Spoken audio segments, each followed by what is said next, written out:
I'll be talking to you on repurposing keratoplasty. I'm sure many people who've been doing keratoplasty for a long will connect to this terminology wherein you eccentrically refine the corneal donor to include the healthy limbus.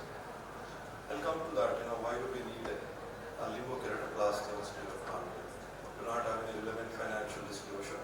Sclerocornea is one of the very rare and a severe developmental abnormality of anterior segment.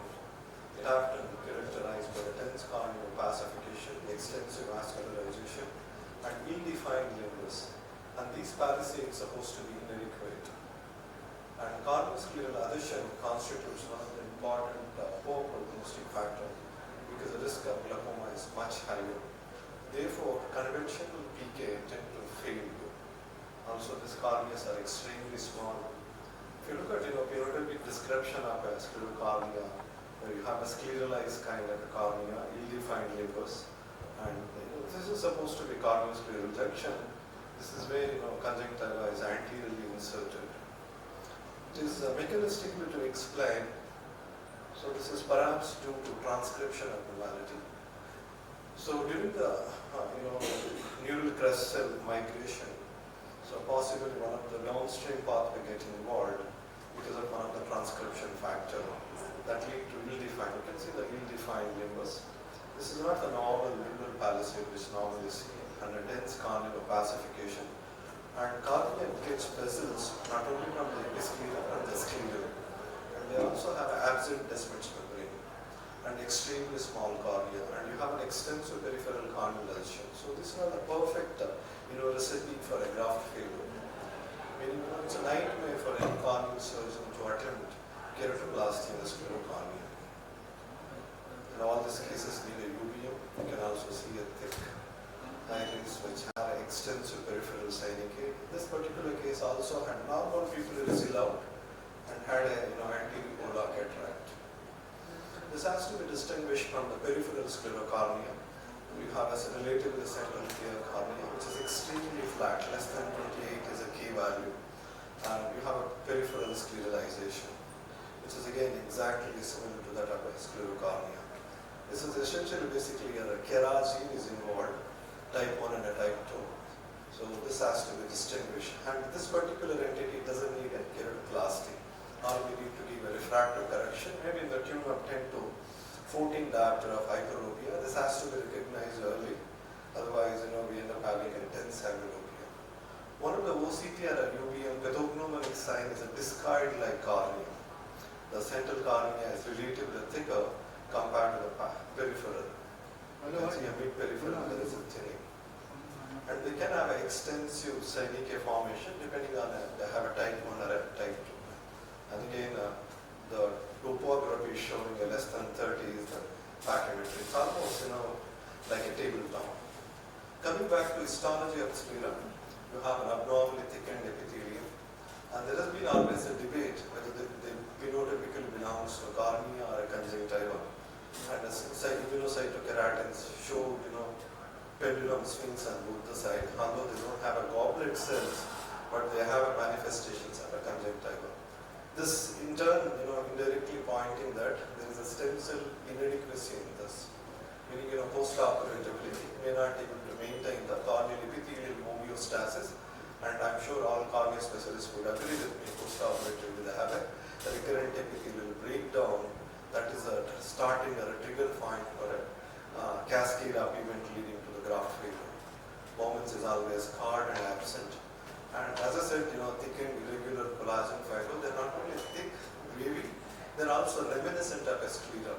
Although immunochemistry showed they belongs to type 1 fiber, belongs to cornea, but there is a sulfated keratin sulfate. This is an abnormal thing that also invites vascularization, that also leads to corneal opacification. As I said, you have a fluoride episcleral and scleral vessels that again makes these grafts extremely high risk for a transplantation. And studies have consistently shown either the DM and endothelial complex rudimentary or a completely absent. And one of the most important risk factors is a dense peripheral iridocorneal adhesion. This can be one of the independent risk factors. You go release during surgery, within few weeks, this tiny case again forms, people will be started, and you can see an extensive vascularization entire cornea. We did a immunophenotyping, although it belongs to the cornea, but you have a irregular, thickened, wavy corneal stone collagen which are oppositely arranged, and you have a sulfated keratin sulfate. This is one of the important culprit for vascularization. I was thinking, the limbal analgae also get affected based on the type of a transcription abnormality we are dealing with. So they always have a limbal inadequacy.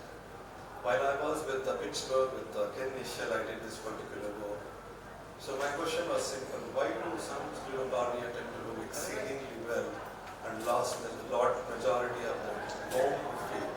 So that was my research question when I went and spent 1 year with him. You can see these are the normal healthy palisades measured with the OCT.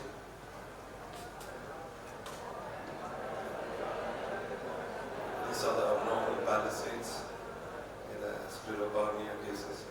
So what we found, to maintain normal epithelial homeostasis, we need to have 5 to 6 palisades per every square millimeter. That is a minimum number required to maintain the surface homeostasis.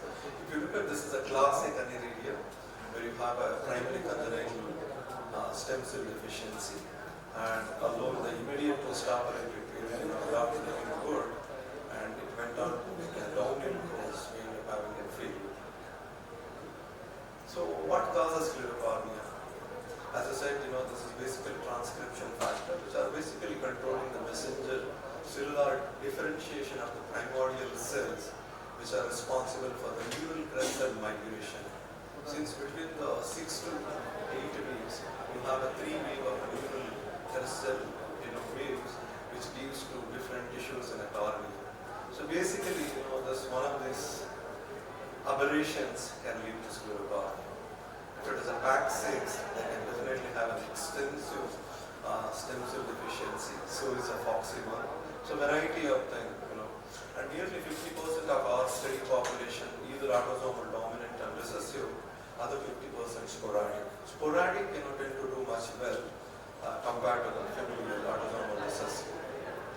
And repeatedly, the studies have shown, I'm sure you all agree with me, within the first year, 70% of these grafts deemed to fail within the first year. So therefore, we wanted to see, based on my primitive study on AIOC2024, can be combined with the old technique where we used to use a limbus. So this is an index case. You can see the right eye, very defined limbus and hardly had any palisades.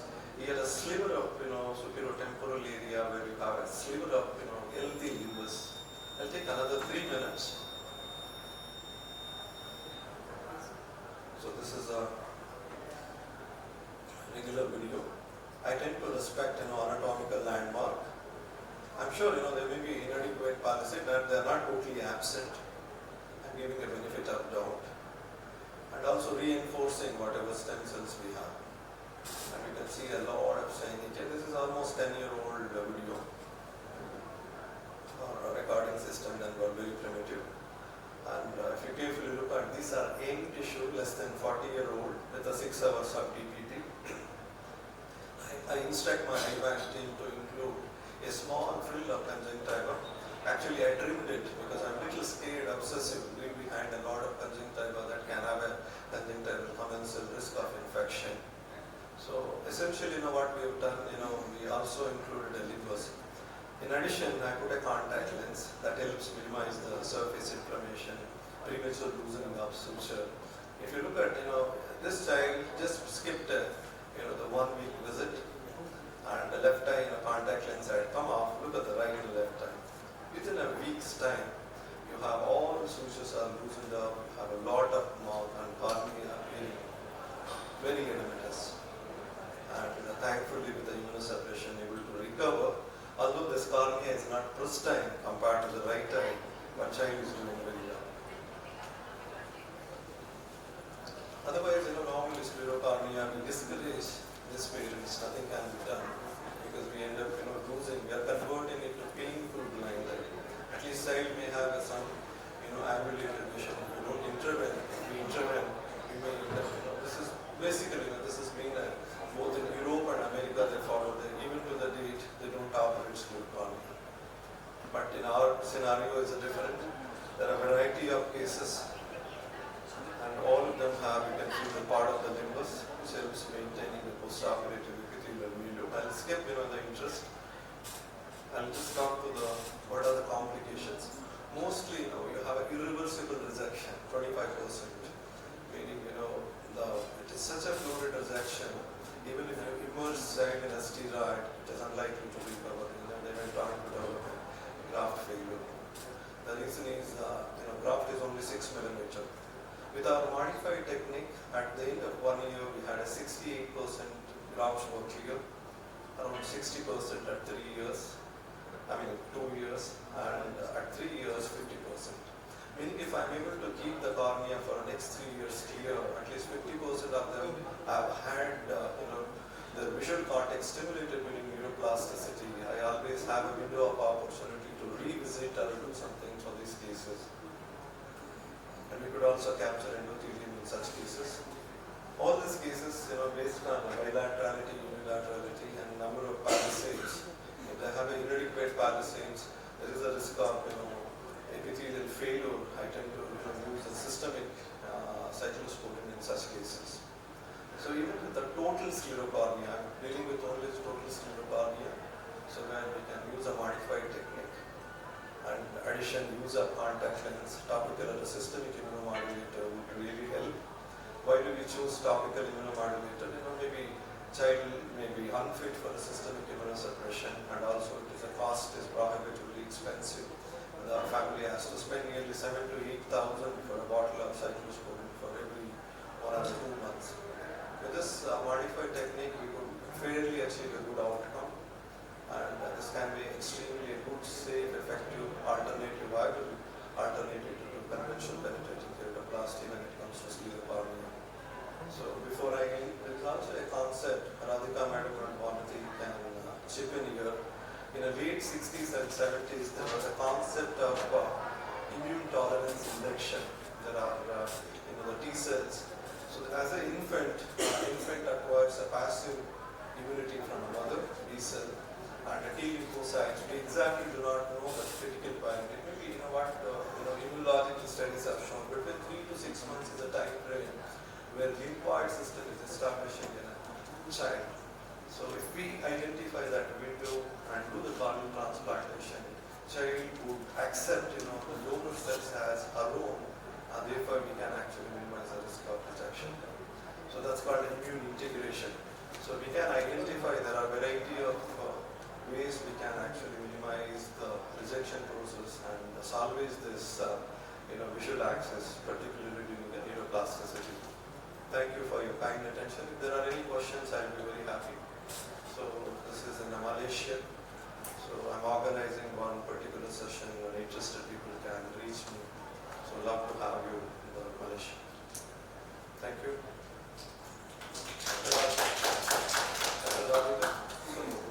How do you approach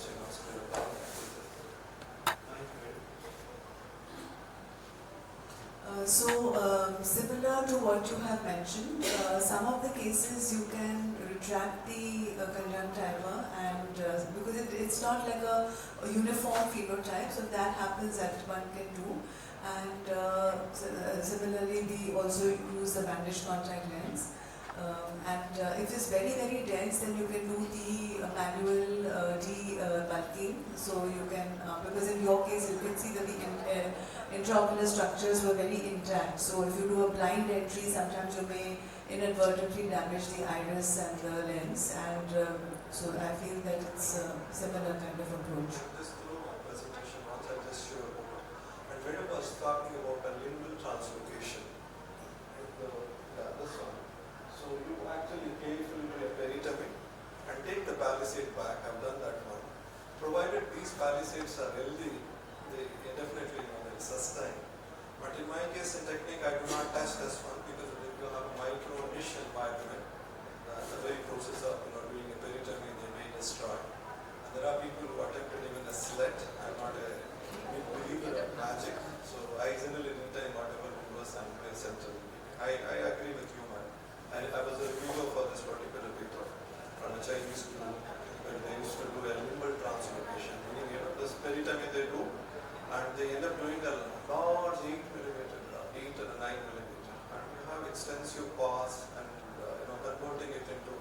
super high risk graft, so which I generally do not believe. And I request Professor Radhika to do a presentation. Dr. Vanti and Veena Shekar, you have a different in your perspective of dealing with this scleroderma. What is the earliest age of the surgery? Extremely good question, sir. In a unilateral, we do 2 months. In a bilateral, 3 months. This is we've done from a pedi group, pediatric, cataract eye group study, where they defined a critical period for a unilateral cases, 6 to 8 weeks. Meaning, if we do within that critical period, we would be able to, support the visual system maturation. And some of these sclerocornea bilateral cases, even I've done up to 3 years, so they generally do very well. I know I'm not giving 20/20 vision, even at 20/200, 120 vision, which helps child to navigate, go to regular school. So that's a very important. Associated with cataract and all that. When are they treated? Excellent, sir. Even if there is a mature cataract, I won't tackle simultaneously because in a combined procedure tend to have extremely poor prognosis. I revisit. So within a month's time, all sutures are out. Once inflammation, everything is taken care, maybe about 3 months, 6 months, you will go on to a cataract. But you do a cataract, you have to do PPC because the PCOS, you can't put an intraocular lens. Okay, so and cornea will never like vitreous fluid. So they need to fail. If you have a cataract in these cases, then it is a vicious cycle, we end up having a failure. How to ensure that the bandage contact is remain there for basically about Excellent case. So this bandage contact lens is 18 millimeter and I do mandatory tarsography, 2/3 with tarsography. Unless the parent or the child is little older. That's what if the child is less than 6 months, he or she doesn't have hand-eye coordination. So they tend to do very well. If it is 1-year-old, 2-year-old, problem is gets tripled. So they just pull it in a one go. Great question, sir. Thank you.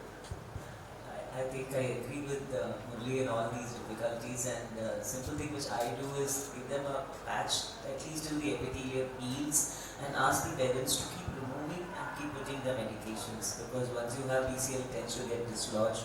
And again, always have a cartella on for these patients because you do tend to get a higher incidence of graft post erysipelas because of trauma in these patients. And also this was specialized contact lens made from Israeli, no financial disclosure. They tend to keep the drug in a sustained way up to 9 hours, so that mother doesn't have to instill every hour steroid. It has 8 fenestrations and it channels, numerous channels. With each blink, it creates a negative pressure. The contact lens, retro contact lens tear film get recharged with the prednisone.